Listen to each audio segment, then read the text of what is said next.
Tenemos nuestras primeras invitadas ya al panel político. Está con nosotros la diputada Jimena Osandón. Jimena, ¿cómo está usted? Muchas gracias por estar con nosotros. Y está también con nosotros la diputada Camila Vallejo. Camila, ¿cómo está usted? ¿Todo bien? Bien, bueno. La situación está difícil, pero dentro de todo estamos bien. Qué bueno, qué bueno. Estamos con toda esta situación de los casos en medio de también mucha urgencia por parte de la gente, Jimena. Y la verdad es que, diputada, una de las cosas que ha generado conflicto, el nudo dramático de la situación hoy día en las cuarentenas es si la gente está saliendo por necesidad o por desobediencia.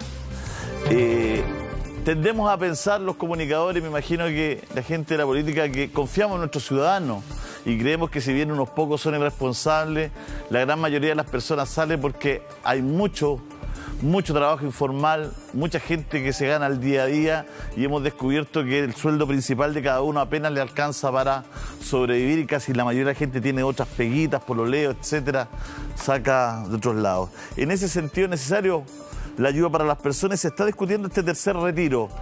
Ustedes le han pedido al presidente, ¿no es cierto?, que no envíe este retiro al Tribunal Constitucional. ¿Cómo va esa situación? Bueno, es que es complejo. Mira, bien como tú dijiste, Julio César, efectivamente hay mucha gente, y Camila lo puede corroborar, las dos somos diputadas del mismo distrito, que vive al día. Entonces es natural que salgan, que busquen ingresos, porque efectivamente no ha dado abasto, y en eso tenemos que ser súper realistas, las ayudas que han llegado de parte del gobierno. Yo tengo la sensación que cuando el ministro Cerda hoy día dice vamos a gastar 6.000 millones de dólares, que es lo mismo en 2 meses, que es lo mismo que se gastó el año pasado, la pregunta que a mí al menos me nace inmediatamente es, bueno, entonces ¿qué pasó el año pasado? Se gastó muy poco, porque hoy día la gente lamentablemente con lo único que se queda, y eso yo lo puedo comprobar, es decir, no nos alcanzó. Entonces es por eso que yo creo que son como carriles paralelos. Una cosa son las ayudas, que se agradece muchísimo, el IFE, bono clase media, etcétera, etcétera, pero el tema del tercer retiro es importante, porque cuando tú estás hablando de la clase media, una clase media que en el fondo va a recibir, en la mejor de la suerte, ¿no es cierto?, los 500.000 pesos hasta el 1,5 millones, y ahí va decreciendo más este préstamo solidario. Tú dices que son 500.000 pesos en la vida, en un año, de una familia de clase media que está llena de obligaciones, de compromisos, que está endeudada hasta el cogote.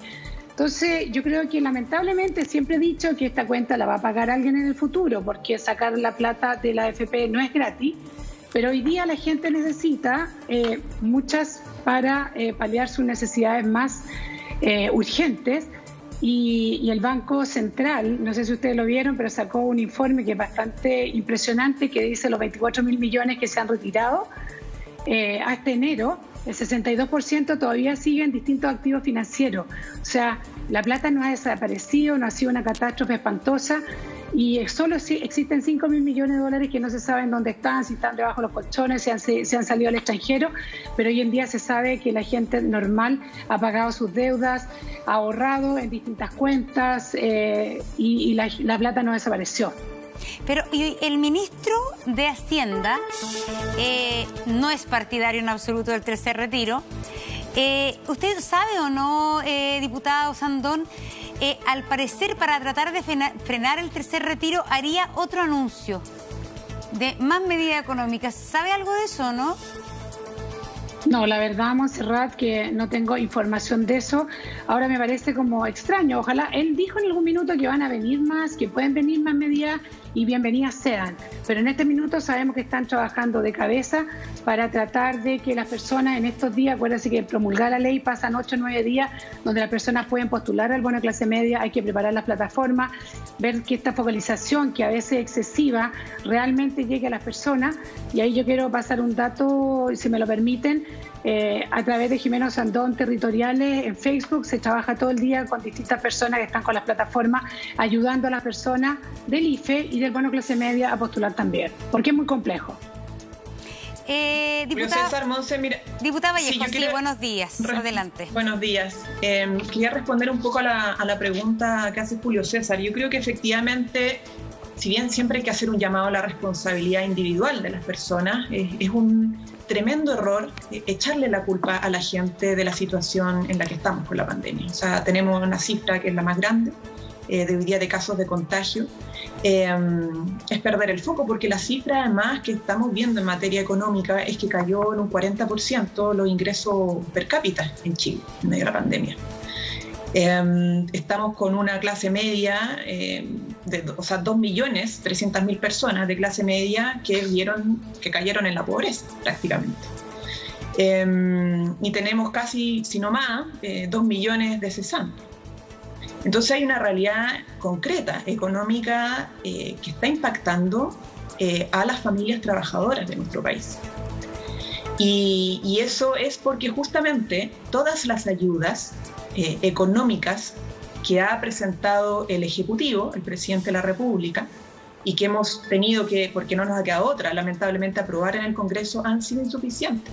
Han sido tardías, han sido parceladas, llenas de focalización, letra chica, y por eso, como decía la diputada Sandón, que somos del mismo distrito, en la Puente Alto, en La Pintana, en La Florida, en San José, en Pirque, nos encontramos siempre con gente que dice: se me acabó hace rato la plata, no me alcanzó casi para nada, y hay mucha otra gente que nunca ha recibido nada. Entonces, por eso explica que todavía hay ollas comunes que nunca cerraron. Y la gente de las ollas comunes, que sostiene las ollas comunes en nuestros territorios, nos dicen: oye, está llegando cada vez más gente en situación de calle. Entonces, terminar poniendo el foco en que esto es un tema de la gente nomás, yo creo que es responsable, porque al final esto tiene que ser una política pública y es responsabilidad de las autoridades resguardar que la política pública permite el objetivo de enfrentar la pandemia. Entonces, para enfrentar la pandemia, esto lo hemos dicho desde el año pasado, hay que tener cuarentenas estrictas, acotadas, reales, y para que hayan esas cuarentenas, para que se cumpla, primero hay que asegurar los ingresos para que la gente lo cumpla. Una pregunta, entonces aquí diputada, vamos tarde, se fortalecen las medidas y diría que además con bastantes problemas, porque esto de no considerar, por ejemplo, bien esenciales los métodos anticonceptivos es un error tremendo, porque no se habla con la gente, no se consulta con los expertos, ni hay perspectiva de género, pero además se fortalecen, ¿ya?, y se hacen más duras las medidas sanitarias, pero antes de llegar con la ayuda económica. Entonces estamos en una situación muy compleja y por eso yo creo que el tercer retiro tiene que aprobarse, y el gobierno, como lo han dicho amplios sectores, no solamente la oposición, tiene que desistir de ir al Tribunal Constitucional. Ojalá patrocinar esto. Y además, porque sabemos que hay 4 millones de personas que ya no tienen fondos previsionales y otra gente que nunca ha cotizado, necesitamos avanzar en el impuesto a los súper ricos y al royalty minero para financiar realmente un ingreso de emergencia, sin letra chica, universal, y que no sea solo por un mes, sino que sea 2, 3, 4 meses y se reevalúa su extensión después de ese plazo. Sí, justamente le quería preguntar eso. ¿Por qué? Y yo siempre hago la misma pregunta, ¿por qué el gobierno no accede a esta petición tan unánime, podríamos decir, es casi transversal, de este ingreso universal? Porque no es plata de ellos, es plata de todos los chilenos. Pero finalmente, cuando usted señala que aquí hay un impuesto a los súper ricos para financiar de alguna manera este ingreso familiar de emergencia que sea universal y que sea de al menos 500.000 pesos mensuales, no por una sola vez, la razón por la cual el gobierno se opone a eso es porque quiere, por ejemplo, evitar un impuesto a los súper ricos. Porque a uno le gustaría leer si es doctrinario respecto al Estado, si es para defender intereses, si es porque no crean que es bueno o que es justo que sea universal y que debe ser focalizado. ¿Cuál es su porqué? ¿Cómo lo explica usted? Bueno, yo creo que el rechazo del gobierno y hasta el momento, los parlamentarios oficialistas, que espero que se abran a ser convencidos, es que es ideológico más que técnico. No hay una razón realmente técnica para oponerse a un impuesto a las grandes fortunas. Yo quiero señalar que nosotros, antes que el FMI, advertimos el incremento de la desigualdad y la necesidad de presentar avanzar un impuesto a la riqueza. Esto lo planteamos en junio del año pasado, porque sabíamos que podíamos llegar a esta situación. Y hoy día lo dice el Fondo Monetario Internacional. Entonces, y lo está promoviendo el presidente de Estados Unidos, lo ha promovido la Socialdemocracia Europea e incluso un grupo de 80 supermillonarios del mundo, menos los chilenos, lamentablemente, que exigieron a los gobiernos subirles los impuestos para enfrentar la crisis. Es decir, ¿qué es lo que estamos nosotros proponiendo? Los comunistas y otros parlamentarios oficialistas estamos haciendo la pega que la socialdemocracia del mundo hace. es impresionante que tengamos que nosotros promover eso. No estamos proponiendo nada descabellado. El Fondo Monetario Internacional lo está recomendando y el gobierno insiste en no querer hacerlo, no por razones técnicas, porque fundamentos técnicos hay. ¿Ya? Es una cuestión más bien, creo yo, ideológica, porque además esto afecta al patrimonio del propio presidente de la República. No olvidemos que el propio presidente de la República está en el ranking Forbes, del ranking además de las personas que aumentaron en plena pandemia su patrimonio. Y que Max Pavés haya llegado a la Comisión de Constitución a defender el patrimonio presentando este requerimiento de inconstitucionalidad del proyecto de impuesto a los superricos, habla mucho de eso, ¿cierto? Manda al subsecretario a defender su propio patrimonio por una cuestión de forma, que además no tiene sustento. Estamos aquí en una norma que es de jerarquía mayor, que es lo que establece la norma general de que solo el presidente de la República puede presentar impuestos. Esto es una reforma constitucional. Tiene más jerarquía, tiene más peso, entonces nosotros podemos avanzar en eso. Pero aunque fuera una razón de forma, si el gobierno dice, mira, por forma no pueden avanzar, bueno, que lo presente el gobierno, que el gobierno tome la iniciativa y presente este impuesto, pero no lo ha querido hacer desde el año pasado, cuando le mandamos carta, aprobamos un proyecto de acuerdo para que el presidente ingresara un proyecto de impuesto a los superricos, no han querido, se han negado permanentemente. Entonces, de verdad que la única razón que queda es más bien de carácter ideológica, de proteger intereses, muy mezquino, porque aquí 2,5% del impuesto es muy poco para el nivel de fortuna que han acumulado y que han hecho crecer. Por una vez, yo me pregunto, por ejemplo, diputado Sandón, si usted estuviera dentro de los supermillonarios, si nosotros estuviéramos dentro de los 22 millones de dólares de patrimonio, ¿no estaríamos disponibles a un 2,5% de impuesto por una sola vez para financiar esta renta, para ayudar a financiar? Obvio que sí. Yo no me cabe duda que la diputada Sandón estaría de acuerdo con eso. Entonces, ¿por qué? ¿Qué pasa con el presidente de la República, con los supermillonarios que se niegan a esto? Yo creo que igual hay espacio para... yo para terminar, yo creo que igual hay espacio para hacer convenciones. ¿Ustedes se acuerdan del proyecto 40 horas? Cuando, por ejemplo, el diputado Chalper se oponía, teníamos los debates, que esto no podía ser, que técnicamente... Al final terminó votando a favor en la sala, que yo no me lo podía creer. Cuando dijo, no, me convenciste y yo voté a favor. Y yo dije, no, ¿cómo? Tuve que buscar la votación. Había votado a favor Gonzalo Buensalida, votó a favor Pablo Prieto, votó a favor Hugo Rey, Urruti Coechea y votó a favor también el diputado Chalper. Y Patricio Melero, solo para tener el dato, que el ministro del Estado... Se abstuvo. De curioso nomás. Fue opositor a las 40 horas. Fue opositor a las 40 horas, lamentablemente. De curioso. Seré curioso, como dice Jimena, por favor. Mira, yo creo que hoy día nadie en duda que el que tiene más tiene que pagar más, y dadas las circunstancias que estamos viviendo. Y efectivamente el Fondo Monetario Internacional ya lo ha dicho. Trump en algún minuto bajó el impuesto a los ricos, hoy día Biden va hacia arriba. Claramente el que tiene más tiene que pagar más. Si el tema, yo creo, aquí no hay que personalizarlo tanto, pero, y yo se lo he dicho a Camila, a mí el proyecto en sí, la idea me gusta, pero el proyecto no me gusta.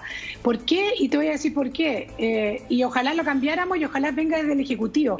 Porque hoy día en Chile nosotros hay que limpiar nuestro sistema de tributación, tenemos integrado.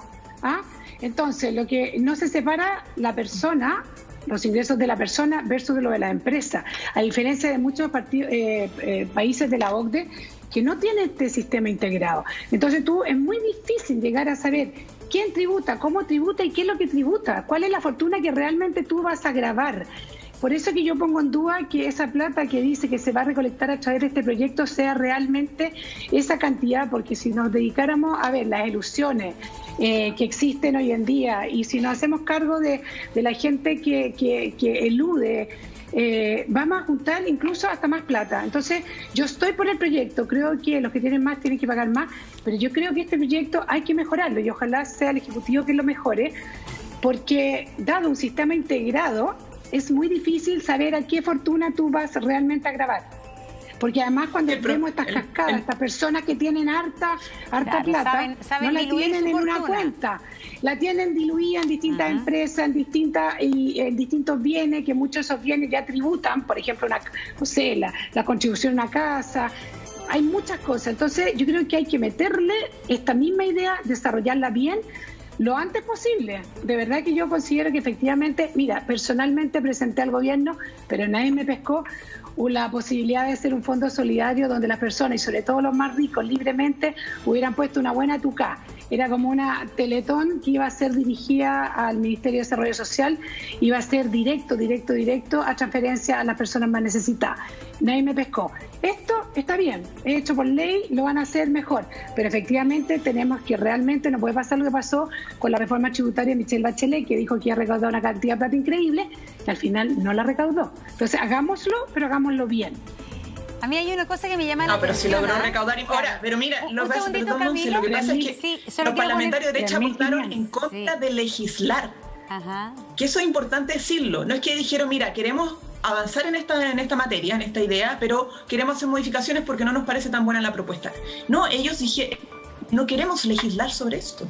Y rechazaron. Me hubiera gustado que, por ejemplo, el diputado Sandón hubiera reemplazado quizás al diputado Gonzalo Pensalía o alguien de su bancada, porque ellos rechazaron legislar en esto. Porque proyectan y si hay propuestas distintas, pero es que no, porque si tienen una mirada distinta, si creen que hay que corregir ciertos aspectos técnicos, entonces presentan una indicación para mejorarlo. Como además lo estamos trabajando en el conjunto de la oposición, estamos hablando de impuestos no solamente al stock, ¿cierto?, a la riqueza acumulada en patrimonio, sino que también un impuesto al flujo de capital, ¿ya?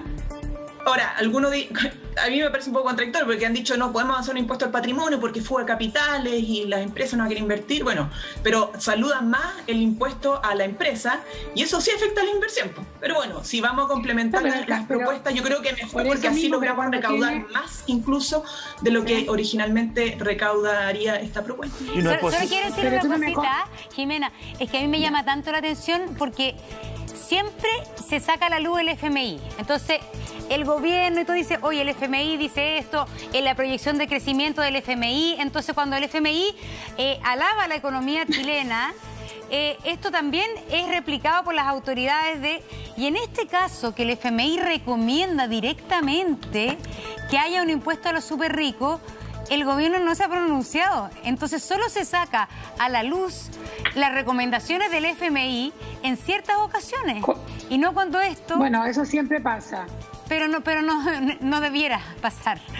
No, claramente no debería pasar en ninguna materia, porque como las estadísticas son siempre acomodaticias, ese tipo de cosas, pero claramente en las circunstancias que estamos ahora necesitamos recaudar más fondos. Y uno se abre hoy día al tema del impuesto a los súper ricos, no porque lo diga el FMI. O sea, lo que yo dije lo presenté hace 8 meses atrás y bueno, y nadie lo pescó, que creo además que fue en paralelo cuando la Camila también presentó su proyecto de ley. Pero yo creo que tenemos que, insisto, yo sé que es técnico, pero tenemos que terminar con este sistema tributario integrado que lo único que hace es confundir las cosas y no nos ayuda a saber realmente de qué estás tributando, porque lo que ganas por un lado lo sacas por el otro y en el fondo permite que existan muchas evasiones y elusiones que nos hacen mal. Pero Jiménez, mira, yo creo que son dos cosas distintas. Vamos a poder estar hablando toda la mañana de esto. Cuando alguien no quiere pagar o quiere arrancar de algo, todo, primero hay que estructurar el impuesto y después, porque siempre va a haber un escape, ¿no? Hay que estructurar una voluntad. Porque también lo que la ciudadanía necesita ver son voluntades. Porque siempre hay alguien que dice, oye, pero es que mira, al final no va a ser tan eficiente. Bueno, mira, uno siente que los ciudadanos, ¿qué le exige a uno como comunicador, ¿no es cierto?, que haya voluntad de algo, que haya una voluntad de equiparar la cancha, ¿no?, que haya equidad, que hayan recursos para esa equidad, porque en algún minuto, Jimena, no sé qué le parece a usted, hay que entrar en un círculo virtuoso. Que sea en el círculo virtuoso donde la gente no le duela pagar impuestos porque ve también resultados de sus impuestos. Exacto. Porque ve que llega una buena salud, porque tiene un buen sistema público. Yo hoy día me fui a vacunar y quedé encantado con todo. Quedé encantado con el servicio de la gente, cómo estaba estructurado, con la atención de la gente de la salud, toda gente municipal, o sea, la gente toda haciendo su pega bien, con una sonrisa, a pesar de una situación súper mala que estamos viviendo como país. O sea, en algún momento hay que entrar en un sistema virtuoso de país, de unidad, y no siempre estar peleando algo que entendamos todos que es bueno. O sea, estructurar un impuesto a los súper ricos es tan lógico, o sea, es ridículo conversarlo. O sea, es como debatirlo, o sea, que haya alguien que diga, no, sabes que es ridículo. O sea, aquí hay gente que ganó uno esperaría que esa gente que ganó el 70% más, mientras los chilenos se empobrecieron, dijeran, ¿sabéis que aquí este dinero que ganamos, qué hacemos? ¿Le ponemos wifi a los niños? ¿Le compramos tablet a la escuela, humilde? O sea, entonces, nos falta, ¿qué duda cabe? Es como un huracán, nos falta entrar en ese viento donde no sea una discusión política el impuesto, sino que decir, oye, es evidente cómo lo hacemos para que sea lo mejor posible para todos. Entonces, Jimena, Bueno, es que eso fue justamente, Julio César, justamente lo que yo presenté iba en esa línea, que naturalmente vinieran los ricos y pusieran mucha plata. O sea, que eso naturalmente no va a pasar, ya no pasó, por eso tenemos que legislar. No hay... Mira, si lo único que estuvo dispuesto Andrónico Luksic, lo que dijo es que él estaba dispuesto a participar en la Chiletón, en esta lógica de donaciones para disminuir impuestos. Pero eso es ridículo, si aquí lo que hay que hacer es un impuesto. Legislar un impuesto, esto no puede quedar simplemente a quien tiene la voluntad de hacer una donación a caridad. Claro. Esto tiene que ser una política pública para enfrentar la pandemia. Y yo entiendo perfectamente el cambio del sistema tributario. Hay que avanzar en una reforma tributaria que nos permita desintegrar de una vez por todas el sistema. Es cierto. Y eso va a ser tiene que ver mucho con más fácil. Obvio, pero aquí estamos hablando de una cuestión transitoria para enfrentar esta crisis sanitaria. Es que ¿por qué estamos proponiendo algo que va en la sintonía? Bueno, pues el próximo gobierno presentemos la propuesta de reforma tributaria. Transitorio. Entonces, el que tiene más no debe transitorio. siempre pagar más. Mira, bienvenido. Si tú presentas una indicación para que el impuesto al patrimonio no sea transitorio y sea permanente, yo te lo apruebo. Claro, pero no tengo ningún problema. Pero aquí el problema que tenemos es que no hay voluntad del por ahora. Por eso es tan importante que esto se hable, en los medios, que la gente presione, que le escriba a los parlamentarios que rechazan, porque de verdad que si ellos se mantienen en el rechazo y el gobierno mantiene este rechazo a la propuesta, no vamos a alcanzar el quórum para que se apruebe. Necesitamos un quórum de 3/5, probablemente lo quieran subir a 2/3 para ponerlo más cuesta arriba. Entonces necesitamos de presión, porque esto es en sintonía con las recomendaciones que están haciendo a nivel internacional. Y yo recojo la conversa está súper buena. El ministro París vamos a tener tiempo la vuelta. Pidámosle solidaridad y exijámosle solidaridad a los supermillonarios. Lamentablemente tenemos que hacer con Camila Vallejo, con Jimena Osandón, ambas diputadas. Y como nos queda poco tiempo, quizás sería interesante que pudiesen cerrar un poco el tema de lo que vemos que hay diferencias, hay una intención quizás común, pero diferencias importantes respecto al impuesto a los súper ricos. Le damos 2 minutos a cada una. Camila, adelante para ir redondeando la idea entonces. Sí, yo creo que lo que esperan los chilenos y chilenas es que más allá de las intenciones o de los puntos en la prensa, se concreten las intenciones en propuestas. Y yo recojo el guante de lo que dijo la diputada Jimena Osandón sobre hacer esto permanente, que presenta una indicación esta semana en Constitución, la Comisión lo va a tramitar, en particular martes o miércoles, no recuerdo bien, y queremos avanzar en conjunto. Entonces, si es posible, nos reunimos y lo coordinamos con el diputado Fuenzalida y trabajamos en esa propuesta, porque el año pasado a mí Mario Desbordes me llamó a conversar con el diputado Fuenzalida para ver la propuesta que ellos tenían y eso nunca sucedió. No hubo una propuesta. Yo espero que ahora sí exista una propuesta y se pueda presentar y concretar para poder apoyar.